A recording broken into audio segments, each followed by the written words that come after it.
All right.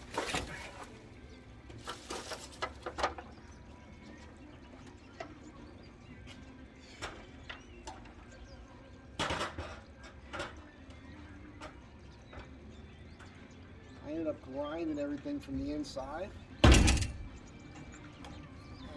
this whole thing's coming off.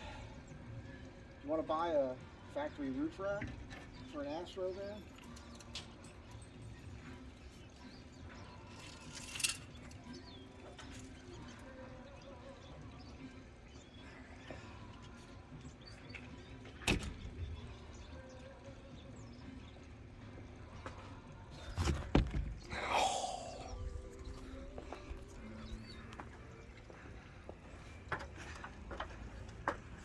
So this will all come off here. And you can see they didn't even really ever seal this. It was just this sort of plastic under here. And if you look, it has a wedge shape to it. It's exactly kind of what I was thinking about doing for the mounts I'm going to put up here. Because as we know, the roof is curved a little. I kind of dented this up a little. Oh, wait a second. How did that happen? I don't remember doing that. That's new. That's a new thing. That's odd. I did dent this a hair, and then this discoloration is from inside the van. I came up into the ceiling a little bit too much. That was my bad, so that just heated the paint. I didn't come through, but be aware of that. I'll show you the inside in a sec here. I'm going to sand that and paint it. I got to sand these little spots and paint them anyhow. And don't know how I'll deal with this. I might come up here and grind these a little bit smooth. You know, I'd like to get that flush with the top again, clean everything up, and take it from there. Couple interesting things. The middle ones only have one rev nut that goes through, at least on my van. So that made life a little easier. Yeah, one less thing to cut. Well, 4 less things to cut altogether. And yeah, that was the toughest one because it's hard. You have to use a smaller wheel. So if you got one that's kind of worn out, and then you could barely reach. So in the end, I didn't even get that to cut all the way through, but fortunately I was able to get it out. Even though you cut these front and rear ones, you still have to spin the screw out a little bit, but at least once you cut it, they spin out real easy, obviously, because there's less material in there. Let's see here. So that's what's happening. I now have holes in my roof, which I will take care of. It's not a big deal, but that's what I did. I just came in from the inside here. There's a little dust on the, you know, you throw some metal dust when you do that. That's why I'm wearing the hat again, aside from the fact that I always look balder on video than I actually am in real life. That's why I wear the hat in the videos. But here's where I mistakenly cut into the ceiling like a moron. I was trying to grind that smooth a little, and I just had it on a weird angle. I couldn't see it from because I was coming in from this side. So be aware of that. I'm okay with that. It doesn't go all the way through. And that's what's happening. So that's done, man. That's a big deal. All I have to do now is clean that up, figure that out. If I grind those smooth on the top, I'm going to get some of that Rust-Oleum 2X in white, sand things out, tape out the areas, paint that. I'll be good to go. I'll be ready to go with this whole thing. I might be able to find some plastic little caps I can kind of cram in there for, you know, temporarily till I get to mounting the rack. Might be a good idea because of moisture in the mornings and whatnot. I don't know if I should put the headliner back in or leave it because I'm going to just jump on this whole thing. So, well, I shouldn't put the headliner in yet because I got to mount the rack system, which I still have to make. Wah, wah, wah, wah, wah.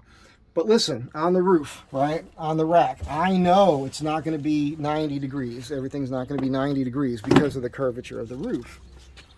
And when it comes to it coming from this side, roof's going this way, roof's going that way. So when I bolt that down to the roof, it's going to be on an angle, unless I do the wedge like you just saw in that plastic. And that's what I'm considering. Or I'm going to put it in, have it bend on an angle, and then when I put the angle the full length, that won't mate up, right?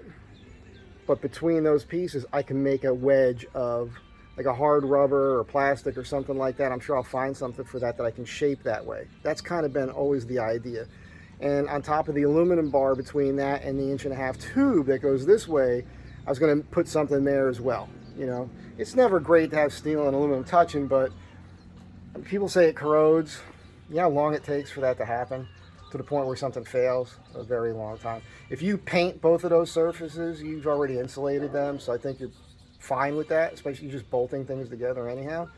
I mean, I've took a ton of aluminum seat posts out of steel bicycle frames, so I know how that works. I'll usually put white lithium grease in there when I do that on a bike. So, yeah, the rack is in great shape. I mean, it can be cleaned up and made to look like new. I mean, these are kind of ugly, but that's easy to clean up. I'm going to disassemble this, put it together as a kit, probably list it right up on Craigslist locally. And yeah, that's that. So I'm pretty stoked, man. And actually, it could have been off a lot faster. I was just, you know, messing around with these screws for far too long. I should have just, as soon as I realized that these inserts were spinning, I should have just went under there and ground them right away, but I kept screwing around with it. So this whole process you could do including taking out the headliner, I think you could do this whole process in an hour.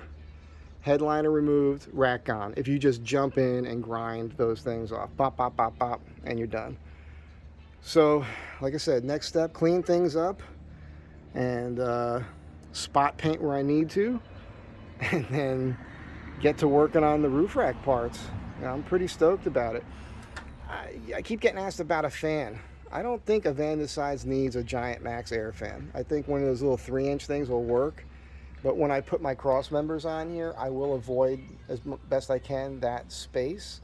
And, you know, if I want to put one in, I can. They make them low profile now. I don't know what the measurements are on the height of them. It would be really neat if I can get the rack on. And if I decided to put the new low profile Max Air fan in there.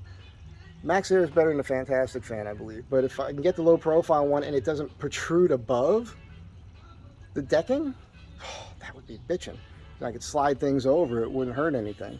So we'll see. It's not an important thing to me. You know, the windows open, these side windows open on this thing. I crack this, I get plenty of airflow. Haven't had a problem with it yet. And with the rain deflectors here, you know, that's you crack your windows up front, you get plenty of air in there. I don't know how that happened. Man, I must have did that, but that little dent there, that's a bummer, man. It's my first time noticing that. Every time I look, it's like this happened out on the street here in LA. It's a double wall back there. The only way I could pound that out is if I do a hole saw and then use a tool to pound it, which I might. I don't even want to start looking at this thing. You start noticing all the little flaws. But that's why I'm probably going to be doing an epoxy paint job on this. Builds Unlimited, I think. Awesome dude on YouTube. He mentioned me in one of his videos. Chris, I think his name is. He never mentions his first name enough. Great guy. Really nice guy. Oh, look, there's a little dent here. That's new. That's a newbie. What the hell, man? People whacking you. Man, I don't even want to look. So he did this roll-on paint job that's pretty cool. It's kind of like a bed liner. Apparently the Navy uses the product. You'll see it when I get it. But the prep is as like it would be for anything else, but instead of spraying it, you're rolling it, and it puts an orange peel. I mean, this has kind of got an orange peel to it now. But it'd be a heavier texture, similar to a bed liner, and that'd be fine. And it comes in some really cool colors. So I think that's what I'm going to do with this eventually, not now. So these pop right off. Just got to clean that up. I mean, they didn't even put butyl tape or anything on that. That's why these things rust. Anyhow, see you guys in a bit.